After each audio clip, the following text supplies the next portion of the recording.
business news. Up next, international news. International news. And for today's international headlines. Ukraine said on Saturday its forces had seized back all areas around Kyiv, claiming complete control of the capital region for the first time since Russia launched the invasion. As Russian troops regrouped for battles in East Ukraine, towns surrounding Kyiv bore scars of 5 weeks of fighting. Dead civilians lay scattered over streets, and President Volodymyr Zelensky accused Russian forces of leaving behind mines. Ukraine's troops have retaken more than 30 towns and villages around Kyiv since Russia pulled back from the area this week, according to Ukrainian officials. Ukraine's Deputy Defense Minister Hanna Maliar wrote on Facebook that the whole Kyiv region is liberated from the invader. However, there was no Russian comment on the claim, which Reuters could not immediately verify. In the recaptured town of Bucha, reached by Reuters, the sprawled remains of more than a dozen bodies lined one road. A mass grave in the grounds of a church was still open, with hands and feet poking through the red clay heaped on top. Bucha's mayor Anatoly Fedoruk said more than 300 residents had been killed. Many cheerfully recalled brushes with death. British Foreign Secretary Liz Truss said she was appalled by atrocities in Bucha and voiced support for the International Criminal Court's inquiry into potential war crimes in Ukraine. Russia denies targeting civilians and rejects war crimes allegations. Meanwhile, in the peninsula of Korea, things are also brewing up. North Korea on Sunday condemned the South Korean defense minister's remarks about its ability to strike against the North and warned it would destroy major targets in Seoul if the South takes any dangerous military action such as preemptive strikes. Kim Yo-jung, the sister of the North Korean leader Kim Jong-un, said in a statement that the South Korean defense minister remarks further worsen the inter-Korean relations and military tensions on the Korean peninsula. That comes after the South Korean minister, Suk-won, who stated on Friday that his country's military has a variety of missiles with significant improved firing range, accuracy and power, with the ability to accurately and quickly hit any target in North Korea. Su also said the ministry will actively support the military to ensure it has the capability to respond overwhelmingly to North Korea's missile threats. He called the North its enemy. Kim, the Vice Department Director of the Central Committee of the Workers' Party of Korea, also said the country would reconsider a lot of things and the South Korea may face serious threats due to such remarks. In a separate statement on Sunday, Park Jun-chon, Secretary of the Central Committee of the Workers' Party of Korea, said the North will mercilessly direct all its military forces into destroying major targets in Seoul and the South Korean army if the South Korean army engages in dangerous military actions such as preemptive strikes.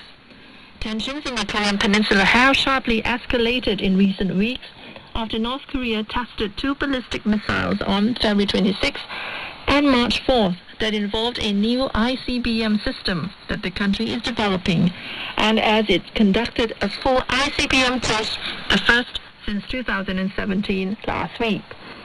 Tensions may rise further as South Korea's President-elect Yoon Suk-yeol is set to take office next month, who has said in the past that preemptive strikes may be the only way to counter North Korea's new hypersonic missiles if they appear ready for an imminent attack.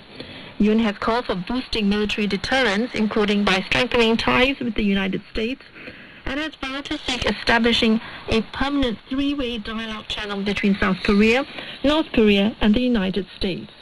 Sri Lanka's government imposed a weekend curfew on Saturday, even as hundreds of lawyers urged President Gotabaya Rajapaksa to revoke a state of emergency, introduced following unrest over fuel and other shortages in a deep economic crisis. The government's information department said a countrywide curfew would run from 6 p.m. on Saturday to 6 a.m. on Monday. Rajapaksa introduced the state of emergency on Friday, raising fears of a crackdown on protests. Emergency powers in the past have allowed the military to arrest and detain suspects without warrants. but the terms of the current powers are not yet clear. The Indian Ocean island nation of 22 million people is grappling with rolling blackouts for up to 13 hours a day as the government scrambles to secure foreign exchange to pay for fuel and other essential imports. Rajapaksa said the state of emergency was needed to protect public order and maintain essential supplies and services. Angered by the shortages of fuel and other essential items, hundreds of protesters clashed on Thursday with police and the military outside Rajapaksa's residence as they called for his ouster and torched several police and army vehicles. Police arrested 53 people and imposed a curfew in and around Colombo on Friday to contain other sporadic protests. Shops opened and traffic was normal on Saturday, while police remained stationed at some petrol stations. And now we go to Brazil. Brazil eases COVID-related restrictions on international travelers. Brazilian health agency Anvisa on Saturday issued a new set of rules for incoming international travelers, easing restrictions related to COVID-19 pandemic as the health crisis subsides in the South American nation. Anvisa said vaccinated Brazilians and foreigners are now exempt from presenting proof of a COVID-19 test with a negative or a non-detectable result. They are only required to present proof of vaccination printed or electronically. Anvisa said in a statement that in general the new rule confirms vaccination as the basis for national border policy for all modes of transportation. Also, complete immunization is mandatory for all individuals eligible for vaccination and who intends to enter Brazil. Under the rules, a traveler is considered fully vaccinated after taking 2 doses or a single dose of anti-COVID vaccine, depending on the type of immunizer. The vaccination scheme must be complete at least 14 days before the date of departure. Anvisa added that the travelers not fully vaccinated, provided they are Brazilians and foreigners residing in the country, must present a COVID-19 test with a negative or a non-detectable result. The agency also noted foreigners who live abroad and are not fully vaccinated remain barred from entering the country, with the exception that it did not detail it in the statement.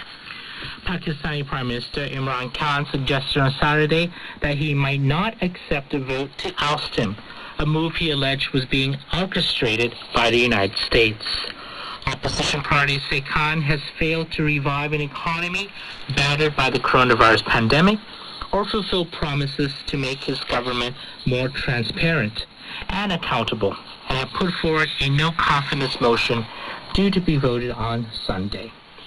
Khan, who has already lost his parliamentary majority after allies quit his coalition government and joined the opposition, urged his supporters to take to the streets on Sunday ahead of the vote. Hours before he spoke, the head of the army, General Qamar Javed Bajwa, had said Pakistan wanted to expand its ties with Washington. U.S. President Joe Biden has not called Khan since taking office, but the White House has denied that it's seeking to topple him. Relations are strained in particular over Afghanistan, where Washington accused Pakistan of backing the successful Taliban insurgency that led last year to a chaotic withdrawal of U.S. and allied forces. Yet while the government has pursued multi-billion-dollar development deals with China, the United States' strategic rival, the Army appears keen not to jeopardize relations with Washington, which has in the past supplied it with billions of dollars in military aid. Bajwa told a security conference in Islamabad that he shares a long history of excellent and strategic relations with the United States, and the country remains their largest export market. He noted that Pakistan had long enjoyed close diplomatic and business relations with China, adding that they seek to expand and broaden their ties with both countries without impacting the relations with the other. Those were the international reports. Up next.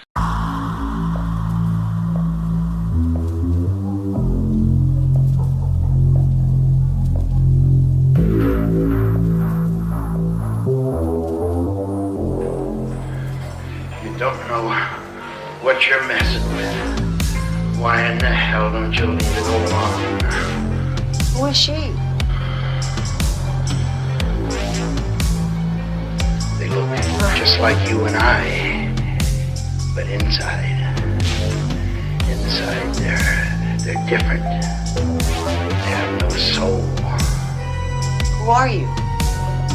They call me the garbage man. I dispose of human garbage Why are you telling me all this? because you're in danger. There's been a little accident, an escape. They're very real, very dangerous, Jeff. Be careful.